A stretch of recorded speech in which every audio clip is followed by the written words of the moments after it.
میرے ساتھ کیونکہ موجود ہیں کوکب صاحب بھی. تو سر آپ یہ دیکھیں 60 دن از اے لانگ ٹائم. اس کے اندر امریکہ یا پھر جو میڈیٹرز ہیں وہ ان سپوائلرز کو کیسے کنٹرول کریں گے، کیونکہ اسرائیل روکنے پر بھی نہیں رکنے والا. تو پھر ان سپوائلرز کو کس طرح کنٹرول کرے گا امریکہ یا پھر میڈیٹرز؟ دیکھیے یہ آپ کا خدشہ بالکل درست ہے اور بہت ریئل ہے یہ اس قسم کا کنسرن. لیکن ابھی اچھی بات یہ ہے کہ اب سے چند گھنٹے قبل ایک جنگ بندی کا معاہدہ ہو گیا ہے حزب اللہ اور اسرائیل کے درمیان، اور اسرائیل نے پھر ایک مرتبہ ثابت کیا، ظاہر ہے جب انہوں نے حملے کر دیے، کہ جو ان پر جو یہ لیبل لگا ہے اسپوائلر کا، وہ they are trying to almost live up to it, کہ مطلب وہ بالکل ایسا ثابت کر رہے ہیں کہ واقعی ان پر یہ درست لیبل لگ رہا ہے. لیکن پھر امریکہ کی دیکھیں جس طرح سے نائب صدر جے ڈی وینس نے اور صدر ٹرمپ نے اسرائیل کی لیڈرشپ کو جس طرح سے انہوں نے ان پر نکتہ چینی کی ہے، وہ امریکہ کی تاریخ میں کم از کم حالیہ تاریخ میں بالکل نظر نہیں آتی. ورنہ ہر معاملے پر ایسا لگتا تھا کہ وہ اسرائیل کی تائید کر رہے ہیں، اسرائیل کی حمایت کر رہے ہیں، لیکن بہت سخت الفاظ میں انہوں نے. اور دیکھیے اس وقت صدر تو ڈونلڈ ٹرمپ ہیں، لیکن امریکہ کے سب سے اہم سیاستدان جو ہیں وہ جے ڈی وینس ہیں، کیونکہ 2 سال سے بھی کم عرصے میں وہ کیمپین ٹریل پہ جائیں گے، وہ صدارتی امیدوار ہوں گے. اور یہاں سے سمجھیں کہ اس وقت انہوں نے اپنی جو 2028 کی کیمپین کا آغاز کر دیا ہے، انہیں ٹون سیٹ کر دیا ہے کہ وہ جائیں گے تو وہ اس طرح سے نہیں ہوگا کہ اسرائیل کی غیر مشروط حمایت ہر معاملے میں کریں گے جیسے کہ ماضی میں ہوتا رہا ہے. بالکل لاک سٹاک اینڈ بیرل، کوئی بھی چیز ہو آپ اس کی نفی کرتے ہی نہیں تھے. تو اس لحاظ سے آپ آنے والے دنوں میں دیکھ سکتے ہیں. دوسری چیز یہ کہ اس وقت یقینی طور پر جو اسرائیل کی حکومت ہے اس کا رویہ اس طرح کا نہیں ہے جسے کسی بھی طرح سے سراہا جائے. لیکن ایک بات اور بھی ہے کہ موجودہ حکومت کے جانے کے بعد توقع کی جائے گی، اور خاص کر جب وہ واشنگٹن کے بدلے میں تیور دیکھیں گے، تو ممکن ہے کہ آنے والے دنوں میں جو اگلی ان کی حکومت آئے وہ اس طرح سے ریاکٹ نہ کرے. جیسے کہ بھارت میں اس وقت اتنی ناقبت اندیش حکومت بیٹھی ہوئی ہے کہ انہوں نے بھارت کی جو گزشتہ 50-60 برس کی جو سفارتکاری تھی اسے ملیا میٹ کر دیا اپنی ڈومیسٹک پالیسی کی وجہ سے. ڈومیسٹک پالیسی کیا ہے جی؟ مسلمانوں کو کرش کرنا ہے. ایران ان کو لگا کہ مسلمانوں کا لمبردار ہو کے ابھر رہا ہے، ذرا سے بھی ایران کی طرف اگر ہم ہوں گے تو ہماری جو ڈومیسٹک ہمارا جو نیریٹو ہے اس کو دھچکا لگے گا. اس چکر میں انہوں نے اپنی پوری فورن پالیسی کا ملیا میٹ کر لیا. آج نتیجہ یہ ہے کہ بھارت بالکل ایک سمجھیں کہ لوزر کے طور پر نظر آ رہا ہے پوری دنیا کو. تو اس طرح کی جب لیڈرشپ آتی ہے تو وہ اپنی ڈومیسٹک پالیسیز کی وجہ سے اپنی فارن پالیسی کو ہوسٹیج بنا لیتے ہیں، جس کا نقصان پوری دنیا کو ہوتا ہے. ٹھیک ہے، لیکن میں اس وقت جو گفتگو ہوئی تھی کل، امریکی صدر جب ہمیں گفتگو کرتے دکھائی دیے تھے اور پھر ہم نے جے ڈی وینس کو بھی گفتگو کرتے ہوئے سنا، میں تو ان کی باڈی لینگویج ریڈ کرنا چاہ رہی تھی، سمجھنے کی کوشش کر رہی تھی کہ اسرائیل کے حوالے سے وہ جو زبان استعمال کر رہے تھے وہ تبدیلی ایک دم سے کس طرح سے آئی. ماریہ صاحبہ آپ اس کو کس طرح دیکھتی ہیں؟ دیکھیے امریکہ نے اپنی دوستی کا حق ادا کیا اسرائیل کے لیے. انہوں نے ایران کے خلاف جنگ کی، جو کچھ ان کو کہا انہوں نے کرنے کی کوشش کی، لیکن حقیقتاً کیا ہوا؟ حقیقتاً یہ ہوا کہ نہ اسرائیل کے پاس وہ گرپ تھی جو انہوں نے کہا، نہ وہ پوری کر سکے. کیونکہ انہوں نے یہ کہا تھا کہ جب ہم یہ اسٹرائکس کریں گے اور یہ ہم 40 بندے اگر مار دیتے ہیں یا ان کو شہید کر دیتے ہیں تو اس کے فوراً بعد ایران کی جو حکومت ہے وہ گر جائے گی، ایک وہاں ریولوشن آ جائے گی اور ساری دنیا جو ہے بالخصوص ایران کے اندر وہ امریکہ کے ساتھ چل پڑے گی.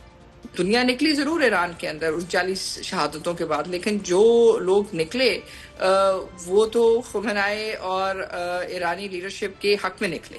یعنی کہ جو آپ کی ایسٹیمیشن تھی، جو آپ کی اسیسمنٹ تھی، جو انٹیلیجنس اسیسمنٹ تھی، وہ اتنی غلط تھی کہ آپ کو نہ اس ملک کی بیلسٹک مسل کیپیبلٹی کا پتہ چلا، نہ آپ کو ڈرونز کا پتہ چلا، نہ آپ کو ان کی ایبلٹی ٹو فائٹ بیک کا پتہ چلا. اور اس سے بھی بڑھ کے جو پبلک سینٹیمنٹ تھا جو اتنی تیزی سے دوسری طرف نکلا، اس کا مطلب یہ ہے کہ آپ کی جو اسیسمنٹ تھی اس کے اندر فنڈامنٹل فلاز تھے.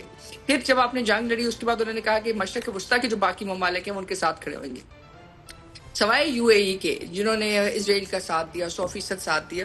باقی جتنے بھی مشرق وسطیٰ کے ممالک تھے ان سب نے کوشش کی کہ مشرق وسطیٰ کے اندر جو سعودی موقف تھا، جو پاکستانی موقف تھا، کہ جنگ کے اندر وسعت نہیں آنی چاہیے. تو آپ نے وسعت نہیں لے کے آئے، باوجود اس کے کہ جو اٹیکس ہوئے انہوں نے اٹیکس ابزارب کیے امریکن جو ہے بیسس کے اوپر، لیکن اس کے باوجود رد عمل میں ایران پہ اس طرح کے اٹیکس نہیں ہوئے. اس کا مطلب یہ کہ جو ابراہیم اکارڈ کی ریالٹی تھی وہ بھی سنک ان نہیں ہوئی. تو ایک لحاظ سے انہوں نے سب کچھ کیا. اس کے بعد پھر آپ نے دیکھا کہ مختلف اس سیز فائر ڈاکیومنٹ کے سائن ہونے سے پہلے مختلف اوقات میں یہ لگ رہا تھا کہ شاید ابھی ڈاکیومنٹ سائن ہوتا ہے، ابھی ڈاکیومنٹ سائن ہوتا ہے، اور ہر دفعہ ڈاکیومنٹ سائن ہونے سے پہلے کبھی ایران کے اوپر اٹیک ہو رہا تھا، کبھی یو اے کی طرف سے، کبھی اسرائیل کی طرف سے، کبھی کسی اور ملک کی طرف سے. تو اس کا مطلب یہ کہ ان اسپوائلرز نے پوری کوشش کی. اور اس کے بعد پھر امریکہ نے کہا کہ جی ٹھیک ہے، آپ یہ جنگ بندی کریں. اور جو فریم ورک ڈیولپ ہوا ہے، اس فریم ورک کے ڈیولپ ہونے کے بعد ان کی ایک ہی کنڈیشن تھی جو امریکن پریزیڈنٹ نے کہی، اور میرے خیال سے وہ اہم تھی، اور وہی کنڈیشن جو ہے ایرانین سائڈ سے بھی آئی، اور یہ میرے خیال سے اس کی بنیاد بنی ہے اس فریم ورک کی. وہ یہ ہے کہ مشرق وسطیٰ میں ریکنسٹرکشن نہیں پاسبل جب تک کہ وہاں درینہ امن نہ ہو، اور درینہ امن تب تک پاسبل نہیں ہے جب تک ایران اور مشرق وسطیٰ کے ممالک کے درمیان کسی قسم کی جوائنٹ انویسٹمنٹ نہ ہو. لیکن ابھی تو اتنی گمبھیر صورتحال تھی جسے کہ کنٹرول کیا گیا مشرق وسطیٰ میں. آپ بھی تو دیکھیں کہ کس طرح سے تواتر سے حملے ہو رہے تھے، دھماکے ہو رہے تھے، لیکن الحمدللہ ابھی سچویشن انڈر کنٹرول ہے. But let us see for how many days, کیونکہ 60 دن کا تو وقت رکھا گیا ہے، اور ہم ابھی بھی ایکسپیکٹ کر رہے ہیں کہ جو اسپوائلرز ہیں وہ تو ایٹ پیس نہیں آنے والے، وہ مکمل طور پر ایکٹیویٹ ہو چکے ہیں اور وہ اس کو سیبوٹاج کرنے کی کوشش کریں گے. لیکن ایسے میں کوکب صاحب آپ یہ بتائیں کہ امریکہ کے اپنے اندر اس معاہدے کو لے کر کس طرح کا تاثر پایا جا رہا ہے؟ جو سیاسی حلقے ہیں ان کے حوالے سے ہم جاننا چاہیں گے. جی سیاستدان تو اس پر کھل کر بات کریں، لیکن دیکھیں یہاں کی جو عوام ہے اس کا میں آپ کو سینٹیمنٹ بتاؤں، وہ نیٹی گریٹی میں نہیں جاتے. پہلی بات تو یہ کہ ان کو فورن پالیسی سے بہت کم ان کا رجحان ہے اس طرف. جس طرح سے پاکستان میں یا بھارت میں ایک جذباتی لگاؤ سا ہو جاتا ہے لوگوں کو بیرونی دنیا کے معاملات سے یا خارجہ پالیسی سے، اپنے ملک کی بھی. یا امریکن بالکل انڈیفرنٹ رہتے ہیں اس معاملے میں. یہ معاملہ بہت مختلف تھا کیونکہ اس سے یہاں پر جو پیٹرول کی پرائسز ہیں وہ بہت زیادہ بڑھ گئی تھیں، تو انہیں اس سے بہت زیادہ کوئی غرض نہیں تھا. وہ اس منوشا نیٹیگریٹی کو نہیں دیکھ رہے کہ جی 14 نکات کیا ہیں، ایران کو کیا ملے گا، امریکہ کو کیا ملے گا. وہ انہیں اس بات سے بس مطلب ہے کہ جنگ ختم ہو گئی، اور اب ہم دیکھ رہے ہیں گیس اسٹیشنز پہ جو پرائسز ہیں وہ نیچے آ رہی ہیں. جہاں تک پولیٹیشنز کا تعلق ہے تو دیکھیے ابھی اس عمومی طور پر تو اس بات کو سراہا جا رہا ہے کہ جنگ بندی ہو گئی ہے، لیکن بہت سے لوگ چونکہ یہاں پر ایک 30-40 برس کی ایک مخاصمت ایران کے بارے میں، ایک طرح کا بغض اور عناد سیاسی جو تھیٹر ہے اس میں رہا ہے کہ ایران پر بس اس کو تنقیدی کرنی ہے، اسے ایک بیڈ ایکٹر کے طور پر پیش کرنا ہے.